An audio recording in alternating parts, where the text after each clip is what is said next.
Hi friends, కొన్ని వస్తువుల్ని ముట్టుకుంటే శాపం తగులుతుందని, వాటిని తమతో పాటు ఉంచుకుంటే మరణం సంభవిస్తుందని తరచూ మనం సినిమాల్లో ఇలాంటివి చూస్తూ ఉంటాం.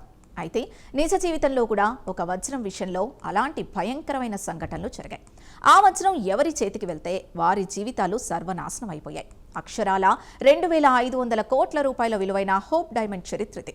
భారత్లోని గోల్కొండ గనుల్లో దొరికిన ఈ అద్భుతమైన నీలి వజ్రం ఐరోపా రాజకుటుంబాల్ని ఎలా మట్టుబెట్టింది? దీన్ని ధరించిన వారంతా వింతైన ప్రమాదాల్లో, పేదరికంలో లేదా ఆత్మహత్యలతో ఎందుకు చనిపోయారు? చీకట్లో ఈ వజ్రం రక్తంలాగా ఎర్రగా ఎందుకు మెరుస్తుంది?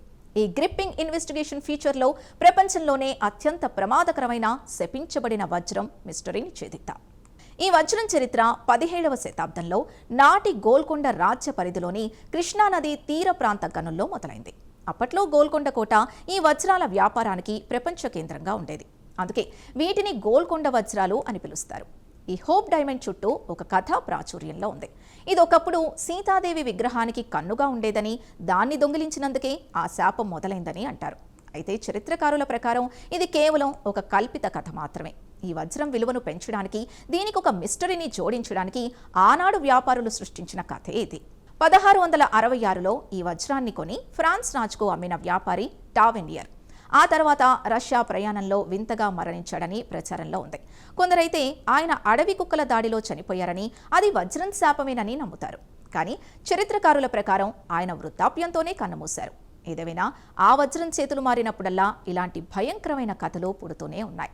అయితే ఇది కేవలం ఒక ఆరంభం మాత్రమే. ఇక టావెనియర్ నుండి ఈ వజ్రం ఫ్రాన్స్ రాజు 14వ లూయిస్ చేతికి చేరింది. ఆయన దీన్ని గ్రేట్ వైలెట్ అని పిలిచేవాడు. ఆయన దీన్ని ధరించిన తర్వాత కొద్ది కాలానికే మసూచి వ్యాధితో చనిపోయాడు. ఆ తర్వాత వచ్చిన 16వ లూయిస్, ఆయన భార్య మేరీ ఆంటోనెట్ ఈ వజ్రాన్ని అత్యంత ఇష్టంగా ధరించేవారు. కానీ ఫ్రెంచ్ విప్లవం సమయంలో వారిద్దరినీ బహిరంగంగా ఉరితీశారు. ఆ వజ్రాన్ని తాకిన ప్రతి ఒక్కరూ రక్తం చిందించాల్సిందేనన్న భయం అప్పట్లో మొదలైంది. 1792లో జరిగిన దోపిడీలో ఈ వజ్రం మాయమైపోయింది. మళ్లీ కొన్నేళ్ల తర్వాత లండన్లో ప్రత్యక్షమైంది. 1839లో హెన్రీ ఫిలిప్ హోప్ అనే బ్యాంకర్ ఈ వజ్రాన్ని కొన్నాడు. అందుకే దీనికి హోప్ డైమండ్ అని పేరు వచ్చింది. ఆయన చనిపోయిన తర్వాత ఈ వజ్రం ఆయన మనవడికి దక్కింది. ఆశ్చర్యకరంగా అపర కుబేరుడైన ఆయన ఈ వజ్రం చేతికి రాగానే దివాలా తీశాడు. చివరికి ఆ వజ్రాన్ని అమ్మేసి పేదరికంలోనే మరణించాడు. ఆ తర్వాత దీన్ని కొన్న ఎవెలిన్ వాల్ష్ మెక్లీన్ అనే అమెరికన్ బిలియనీర్ జీవితం మరింత నరకంగా మారింది. ఆమె కొడుకు కారు ప్రమాదంలో చనిపోయాడు. కూతురు ఆత్మహత్య చేసుకుంది. భర్త పిచ్చాసుపత్రిలో ప్రాణాలు వదిలాడు. చివరకు ఆమె కూడా మానసిక వేదనతోనే చనిపోయింది. మరి ఈ శాపం వెనుక సైన్స్ ఏమైనా ఉందా? శాస్త్రవేత్తలు ఈ వజ్రాన్ని అతినీల లోహిత కాంతిలో ఉంచి పరీక్షించినప్పుడు ఒక షాకింగ్ విషయం తెలిసింది. ఈ వజ్రం మీద కాంతి పడి ఆగిపోయిన తర్వాత కూడా అది చీకట్లో నిప్పు కణికలాగా ఎర్రగా మెరుస్తోంది. సాధారణంగా నీలి వజ్రాలు ఇలా ఎరుపు రంగులో మెరవు. ఇందులో ఉన్న బోరాన్ మరియు నైట్రోజన్ మూలకాల వల్ల ఇలా జరుగుతోందని సైన్స్ చెబుతున్నా ఆ ఎర్రటి వెలుగును చూసిన వారు మాత్రం అది రక్తదాహం అని భయపడుతూ ఉంటారు. చివరికి 1958లో హ్యారీ విన్సన్ అనే జ్యువెలర్ ఈ వజ్రాన్ని అమెరికాలోని స్మిత్సోనియన్ మ్యూజియానికి విరాళంగా ఇచ్చాడు.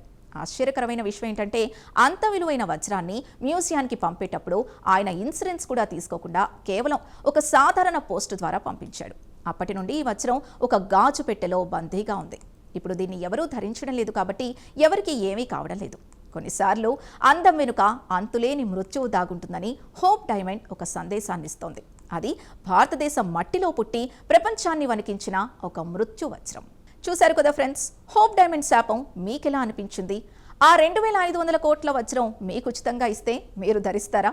కామెంట్స్లో చెప్పండి. వీడియో నచ్చితే లైక్ చేయండి. మరిన్ని ట్రెషర్ మిస్టరీల కోసం ఇప్పుడే సబ్స్క్రైబ్ చేసుకోండి.